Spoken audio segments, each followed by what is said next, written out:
रविंद्र दिल्ली से जुड़ रहे हैं। रविंद्र, सवाल पूछिए। हेलो। हाँ सर, पूछिए। मेरा सवाल ये है कि हम कई सारे परिवार रहते हैं घर के अंदर। हेलो सर, कई सारे परिवार रहते हैं घर के अंदर, तो हमें किस तरीके का आपस में संपर्क बनाना चाहिए या हम ठीक है समझ गया। डॉक्टर हर्षल, जहां पर बहुत सारे लोग कम जगह पर रह रहे हैं वो कैसे फिजिकल डिस्टेंसिंग करें? बिल्कुल, ये तो बहुत ही लाजमी सवाल है और ये मुश्किल भी है फिजिकल डिस्टेंसिंग करना। तो ऐसे में मेरा सुझाव है घर पे मास्क पहने। Mask is the most important intervention, सबसे इम्पॉर्टेंट इंटरवेंशन है ट्रांसमिशन को रोकने में, ट्रांसमिशन को कम करने में। हम बाहर तो मास्क पहन लेते हैं, लेकिन जहां घर में हम ज़्यादातर समय बिताते हैं, मोस्ट ऑफ द टाइम अभी हर जगह लॉकडाउन लग रहा है, मिनी रेस्ट्रिक्शंस लग रहे हैं, तो मेरा सुझाव यही है कि घर पे भी जितना कोशिश हो सके मास्क पहने। घर के अंदर वेंटिलेशन, क्रॉस वेंटिलेशन की सुविधा रखें।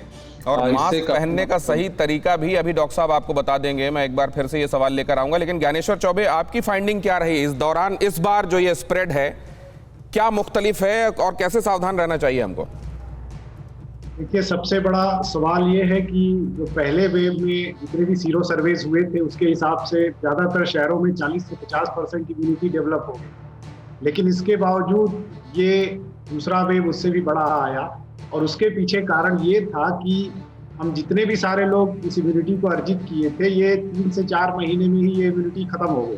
तो जो लोग इम्यून थे इस डिजीज को फिर से पिकअप करने के लिए, वो एकदम से तैयार हो गए और वो फ्रेश हो गए इस वायरस के लिए। तो सबसे बड़ी समस्या हमारी यही हो गई कि हमारी पूरी की पूरी जो ये बड़ी इंपॉर्टेंट बात आप कह रहे हैं कि इम्यूनिटी उतने दिन टिक भी नहीं रही है कि वो लंबे वक्त तक सामना कर पाए इस वायरस का। शैलेश जुड़ रहे हैं गाजियाबाद से। शैलेश, क्विकली सवाल पूछिए। सर, मेरा सवाल ये है कि जो जितने भी हॉस्पिटल के कंपाउंड के अंदर मेडिसिन की दुकानें हैं उस पे एमआरपी पे दवाइयां मिल रही है और बाहर वही मेडिसिन बहुत सस्ते रेट पे मिल रहे हैं। नहीं, लेकिन ये बात जरूर देखिएगा क्योंकि अभी ये भी देखने को मिला था कि रेमडेसिविर इंजेक्शन नकली बनाकर बेचे जा रहे थे और मुमकिन है कि वो कुछ सस्ते में बेच दें। इसलिए इस समय जहां ऑथेंटिक दवाइयां आपको जहां से मिल सकती हैं उसका ध्यान रखिएगा। महंगे सस्ते के चक्कर में बहुत मत पड़िएगा। एमआरपी से ज्यादा बेच नहीं सकते। एमआरपी में कुछ लोग 10 से 12% के डिस्काउंट अपने मार्जिन को कम करके देते हैं और बहुत ज्यादा डिस्काउंट कोई दे रहा हो तो निश्चित रूप से आप उस पर डाउट करिएगा। इतना तो मुझे समझ में आ रहा है। और डॉक्टर्स के पास मैं चाहता हूं डॉक्टर्स वाले सवाल लेकर जाएं। हम अपनी बात पूरी कीजिए ज्ञानेश्वर चौबे जी। जी, तो ये एक बहुत बड़ा सवाल है कि अब हम वैक्सीन की तरफ जा रहे हैं और वैक्सीन हमको कितने समय तक इम्यूनिटी देगी, तो ये बहुत निर्भर करेगा कि हमारी तीसरी वेव किस तरीके से आएगी और उसको हम कैसे। तो ये आप एक इंपॉर्टेंट बात कह रहे हैं कि तीसरी और चौथी वेव के लिए हमको तैयार रहना चाहिए। पहली के बाद जो हम निश्चिंत हो गए थे कि अब तो ये गया, अब शायद हमको कोई एक लर्निंग मिल जाए। गुरुग्राम से हमारे एक दर्शक, कहिए।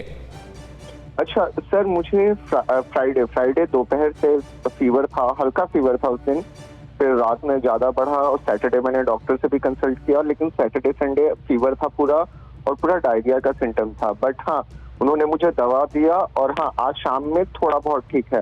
तो मैं कोविड टेस्ट के लिए जाऊं या नहीं जाऊं? डॉक्टर प्रभात, क्या करेंगे? कोविड टेस्ट कराना है। रैपिड एंटीजन पहले कराइए, यदि वो निगेटिव आता है तब आरटीपीसीआर कराइए। डॉक्टर प्रभात, लोगों का कंसर्न ये भी है कि इस समय इतनी लंबी लंबी कतारें लग रही है ना जहां पर टेस्ट हो रहे हैं कि पता चला एक नॉन इन्फेक्टेड आदमी गया और वहां से इन्फेक्शन लेकर आ गया। नहीं, वो मास्क लगा के सोशल डिस्टेंसिंग के साथ जाएं, टेस्ट तो कराना ही है। टेस्ट कराना बेहद जरूरी है, आप जाएं, टेस्ट जरूर कराएं। इस बीच हमारे एक और दर्शक है, नाम बताइए प्लीज इनका जल्दी से। धर्मेंद्र हमारे दर्शक, कहिए। मेरे घर में एक डायबिटीज पेशेंट है, तो उसके लिए मैं उसको क्या सावधानियां बरतूं सर, इसके लिए मेरे को थोड़ा सजेस्ट कराएं हमारे एक्सपर्ट। डॉक्टर हर्षल, डायबिटिक्स के लिए क्या सजेशन है आपका? मेरा ये, उनकी उम्र कितनी है? उम्र बताइए। धर्मेंद्र, उम्र क्या है उनकी? धर्मेंद्र, आप लाइन पर हैं क्या? ये कोमॉर्बिड सिचुएशन तो है डॉक्टर साहब। अब उम्र तो अभी अब हमारे साथ है नहीं हमारे कॉलर। उनके उम्र अगर 45 से ऊपर है तो पहला काम करना है कि उन्होंने वैक्सीन लगवाना है। अपॉइंटमेंट लेके जो available vaccine near by centre पे है वो वैक्सीन लगवाएं। और दूसरी इंपॉर्टेंट चीज़ है अपनी डायबिटिक की दवाएं, क्योंकि बहुत सारे रेस्ट्रिक्शन की वजह से लोग अपनी दवाएं पूरी तरह से ले नहीं पा रहे हैं। तो डायबिटिक की दवाएं लें, अपना पूरा डाइट जो कंट्रोल आपको डॉक्टर ने बताया है उसको करें और मास्क पहनिए। जो बाकी लोगों को प्रिकॉशंस लेना है वो आपको भी लेना है। गौरव है बलिया से, अगला सवाल। हाँ सर। बरेली से गौरव, कहिए। बरेली सर, बरेली। हाँ प्लीज। Go ahead. गौरव कहिए, सवाल पूछिए। सर हेलो, प्लीज सवाल पूछिए, टाइम वेस्ट मत कीजिए गौरव, जल्दी कीजिए। Good evening sir. Good evening, good evening, जल्दी से सवाल पूछिए। हाँ सर मेरी मम्मी की एज सर ज्यादा है और मेरी फैमिली सर छोटी है, तो उन्हें सर तबीयत रोज खराब हो रही है सर, उनके बुखार सर रोज हो रहा है, उन्हें चढ़ रहा उतर रहा सर। देखिए, इस तरह की सिचुएशन में जहां बुखार आ रहा है और जा रहा है, वहां हमारे डॉक्टर्स ये कह रहे हैं कि आप निश्चित रूप से टेस्ट कराइए। पहले एंटीजन टेस्ट कराइए। एंटीजन टेस्ट अगर आपका पॉजिटिव आता है तो फिर आपको आरटीपीसीआर नहीं कराना है। आप ये मान के चलिए कि बीमारी है, और अगर वो नेगेटिव आता है और लक्षण है तो आपको आरटीपीसीआर के लिए जाना है। अगला सवाल, अगला कौन है हमारे दर्शक? अगले का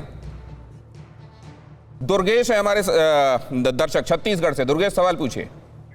सर मेरा सवाल यह है कि मैं वैक्सीनेशन कराया हूँ। हेलो, आपने वैक्सीनेट करा लिया है, आगे बोलिए। हम वैक्सीनेशन का मेरे को बुखार आ रहा है। 14 तारीख को कराया मैं वैक्सीनेशन, और सर पहले क्या करूँ मैं? वैक्सीनेट कराने के तुरंत बाद मतलब अगले दिन से बुखार आना शुरू हुआ है आपको, या वैक्सीनेट कराए बहुत दिन हो गए और अब बुखार आ रहा है? उसी दिन से आया सर, रात में उसी दिन से बुखार है। डॉक्टर हर्षल? वैक्सीनेशन के बाद बुखार आना ये स्वाभाविक चीज़ है, इसका मतलब आपकी बॉडी रिस्पॉन्ड कर रही है। अगर बहुत ज़्यादा बुखार आता है तो आप पैरासीटामोल की गोली ले सकते हैं और कुछ दिनों में ये सिम्टम्स चले जाएंगे। मतलब इनको टेस्ट कराने की जरूरत नहीं है, आरटीपीसीआर कराने की जरूरत नहीं है? फिलहाल अपने वैक्सीन लिया है तो उसका बुखार कॉमन होता है। मतलब ये कि अभी आप पैरासीटामोल लें, 1-2 दिन में आपका बुखार सबसाइड कर जाएगा। अगर उसके बाद भी सबसाइड ना करे तो फिर उसके बाद टेस्ट के लिए जाएं। अगले दर्शक जी, वेद प्रकाश जी, सवाल पूछिए। जी सर, ऐसा है कि मैंने अपना टेस्ट करवाया था, मैं पॉजिटिव हूँ, तो मैं अच्छे समय में हूँ सर। मैं कुछ दवाई वगैरह ले रहा हूँ, जैसे अजिथ्रोमाइसिन 500 जी। सर थोड़ा मैं समझता हूँ चेस्ट में सर, तो उसमें सर मैं क्या करूँ सर? नहीं, आपने डॉक्टर से पूछ के दवाई ली है? आपने से एजिथ्रोमाइसिन लेनी शुरू कर दी है आपने? नहीं, मैं डॉक्टर से कंसल्ट किया था, तो उन्होंने बोला कि ऐसा है अजिथ्रोमाइसिन 500 5 दिन तक आप ले लीजिएगा। अच्छा, तो अभी प्रॉब्लम क्या है आपको? एक्चुअली सर मेरे चेस्ट में थोड़ा मुझे भारीपन लग रहा था सर, बस। चेस्ट में भारीपन लग रहा है इनको, डॉक्टर प्रभात? नहीं, जैसा ये बता रहे थे कि इनको 4 से 5 दिन हो गया और सिम्टम्स अभी नहीं गए हैं एजिथ्रोमाइसिन लेने के बाद भी। सो इनको अपना कंप्लीट ब्लड टेस्ट जो इन्फ्लामेटरी मार्कर्स कोविड के हैं वो कराना चाहिए, और एटलीस्ट चेस्ट एक्सरे करा के एक स्क्रीनिंग करनी चाहिए सबसे पहले। एक एक्सरे करा लें। एक्सरे के बाद अगर आवश्यकता होगी तो आप वेद प्रकाश जी उसके बाद HRCT के लिए आपको डॉक्टर बोलेंगे। फिलहाल तो एक्सरे करा लें और अपने डॉक्टर को दिखा लें। फिक्र आपकी, सोमवार से शुक्रवार रात 9 बजे सिर्फ TV9 भारतवर्ष पर।